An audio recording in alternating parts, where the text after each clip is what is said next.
হরে কৃষ্ণ। আজ 25শে চৈত্র 1432, 9ই এপ্রিল 2026 বৃহস্পতিবার। আজ আমি ভাগবতম পাঠ করছি। ভাগবতমের চতুর্থ স্কন্দ দ্বিতীয় ভাগ 24তম অধ্যায় রুদ্রগীত কীর্তনের শ্লোক 75 থেকে 79। হরে কৃষ্ণ কৃষ্ণ কৃষ্ণ হরে হরে, হরে রাম রাম রাম হরে হরে। শ্লোক 75। শ্রেয়োষামিহ সর্বেষাং জ্ঞানং নিঃশ্রেয়সং পরম সুখং তরতি দুষ্পারং জ্ঞানোন্নৌর্বশনার্ণবম। অনুবাদ: এই জড় জগতে যত প্রকার কল্যাণ রয়েছে তার মধ্যে জ্ঞানকেই সর্বশ্রেষ্ঠ বলে বিবেচনা করা হয়, কারণ জ্ঞান রূপ নৌকায় আরোহণ করে দুর্লঙ্ঘ সংসার সমুদ্র উত্তীর্ণ হওয়া যায়। তাছাড়া এই সমুদ্র উত্তীর্ণ হওয়ার আর কোনো উপায় নেই। তাৎপর্য: প্রকৃতপক্ষে এই জড়জগতে সকলেই অজ্ঞানের ফলে দুঃখ কষ্ট ভোগ করছে। প্রতিদিন আমরা দেখতে পাই যে জ্ঞানহীন মানুষ নানা প্রকার অপরাধজনক কার্য করছে এবং তার ফলে কারারুদ্ধ হয়ে দণ্ড ভোগ করছে। যদিও সে তার পাপকর্ম সম্বন্ধে হয়তো সচেতন নয়, এই প্রকার অজ্ঞানতা সারা জগৎ জুড়ে বিরাজ করছে। মানুষ বিবেচনা করে দেখে না, অবৈধ যৌন সঙ্গের চেষ্টার দ্বারা জিহ্বার তৃপ্তি সাধনের জন্য পশু হত্যা করে, আসব পান করে এবং জুয়া খেলে তারা কিভাবে তাদের জীবন বিপন্ন করছে। এটি অত্যন্ত দুঃখের বিষয় যে এই পৃথিবীর নেতারা এই সমস্ত পাপকর্মের পরিণাম যে কি তা জানে না। পক্ষান্তরে তারা এই সমস্ত বিষয়গুলি অত্যন্ত সহজভাবে গ্রহণ করছে এবং তার ফলে অজ্ঞানের সমুদ্রের পরিধি বর্ধিত করছে। এই অজ্ঞানের বিপরীত হচ্ছে পূর্ণ জ্ঞান এবং তা এই জড় জগতের সর্বশ্রেষ্ঠ প্রাপ্তি। আমরা ব্যবহারিকভাবে দেখতে পাই যে যারা জ্ঞানবান তারা জীবনের অনেক ভয়ঙ্কর পরিস্থিতি থেকে রক্ষা পান। ভগবদ্ গীতায় 7:19 বলা হয়েছে, বহুনাং জন্মনামন্তে জ্ঞানবান মাং প্রপদ্যতে। কেউ যখন প্রকৃতপক্ষে জ্ঞানবান হন তখন তিনি পরমেশ্বর ভগবানের শরণাগত হন। বাসুদেব সর্বমিতি স মহাত্মা সুদুর্লভ। এই প্রকার মহাত্মা অত্যন্ত দুর্লভ। এই কৃষ্ণ ভাবনামৃত আন্দোলন অজ্ঞানের অন্ধকারে আচ্ছন্ন তথাকথিত সমস্ত নেতাদের চোখ খুলে দিয়ে তাদের জীবনের বিপজ্জনক পরিস্থিতি থেকে উদ্ধার করতে বদ্ধপরিকর। সবচাইতে ভয়ঙ্কর বিপদ হচ্ছে মনুষ্যেতর জীবন প্রাপ্ত হওয়া।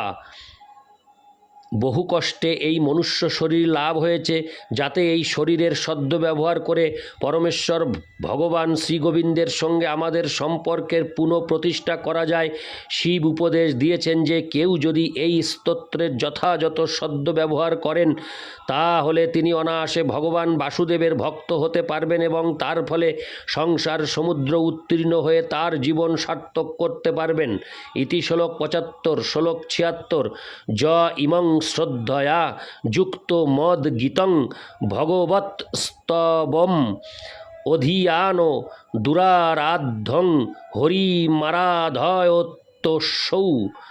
অনুবাদ: যদিও পরমেশ্বর ভগবানকে ভক্তি করা এবং তার আরাধনা করা অত্যন্ত কঠিন, তবুও কেউ যদি আমার দ্বারা রচিত ও গীত এই স্তোত্র কেবল পাঠ করেন তাহলে তিনি অনায়াসে পরমেশ্বর ভগবানের কৃপা লাভ করতে পারবেন। তাৎপর্য: শিব যে ভগবান বাসুদেবের শুদ্ধ ভক্ত তা এখানে বিশেষভাবে বোঝানো যাচ্ছে। বৈষ্ণবানাং যথা শম্ভু। সমস্ত বৈষ্ণবদের মধ্যে শিব হচ্ছেন সর্বশ্রেষ্ঠ। সেই সূত্রে শিবের একটি সম্প্রদায় রয়েছে, একটি বৈষ্ণব পরম্পরা রয়েছে যার নাম হচ্ছে রুদ্র সম্প্রদায়। এখন বিষ্ণু স্বামী সম্প্রদায়ের বৈষ্ণবেরা এই রুদ্র সম্প্রদায়ের অন্তর্ভুক্ত। ভগবান কৃষ্ণ বা বাসুদেবের ভক্ত হওয়া অত্যন্ত দুষ্কর। সেই সম্পর্কে এখানে দুরারাধ্যম শব্দটি ব্যবহৃত হয়েছে। দেবতাদের পূজা করা খুব একটা কঠিন নয়, কিন্তু বাসুদেব বা শ্রীকৃষ্ণের ভক্ত হওয়া তত সহজ নয়।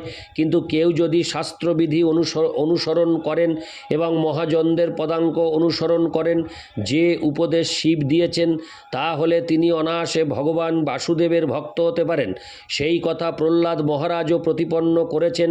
মনোধর্মের দ্বারা ভগবত ভক্তির অনুশীলন করা যায় না। ভগবত ভক্তি হচ্ছে একটি বিশেষ প্রাপ্তি, যা কেবল শুদ্ধ ভক্তের শরণাগত হওয়ার ফলেই প্রাপ্ত হওয়া যায়। সেই সম্বন্ধে প্রহ্লাদ মহারাজ বলেছেন, মহীয়সং পাদরজোভিষেকং নিষ্কিঞ্চনানং, হরে কৃষ্ণ, নিষ্কিঞ্চনানং ন বৃণীত যাবৎ। সমস্ত জড় কলুষ থেকে মুক্ত শুদ্ধ ভক্তের চরণ রেণুর দ্বারা অভিষিক্ত না হলে ভক্তিরাজ্যে প্রবেশ করা যায় না। শ্রীমদ্ ভাগবত ৭.৫.৩২ ইতি শ্লোক ৭৬, শ্লোক ৭৭। বিন্দতে পুরুষোহ মুষ্ণাদ যদো যদিচ্ছোত্ত সত্তরম মদ্গীত গীতাৎ সুপ্রীতাশ্রেয় সামেকো বল্লভাৎ।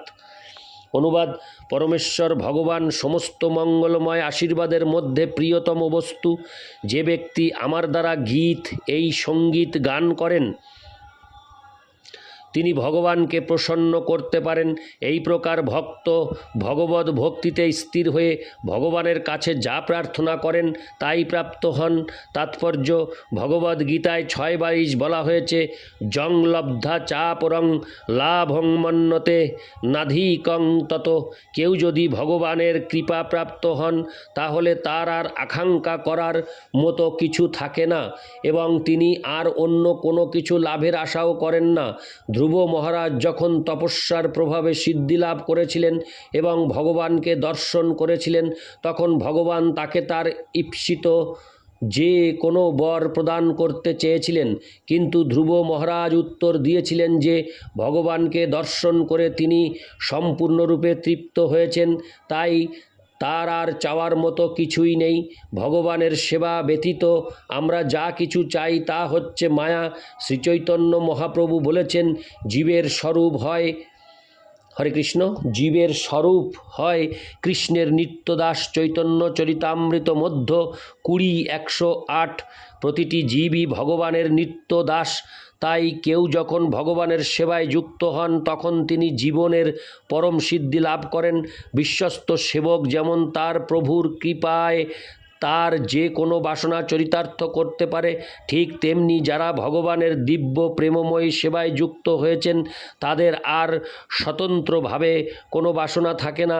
নিরন্তর ভগবানের প্রেমময়ী সেবায় যুক্ত হওয়ার ফলেই তার সমস্ত বাসনা চরিতার্থ হয়ে যায়। শিব আমাদের দেখিয়েছেন যে, হরে কৃষ্ণ, শিব আমাদের দেখিয়েছেন যে তিনি যে স্তুতি গান করেছেন কেবল তা কীর্তন করার ফলে যে কোনো ভক্ত অনায়াসে সফল হতে পারেন। ইতি শ্লোক ৭৭, শ্লোক ৭৮।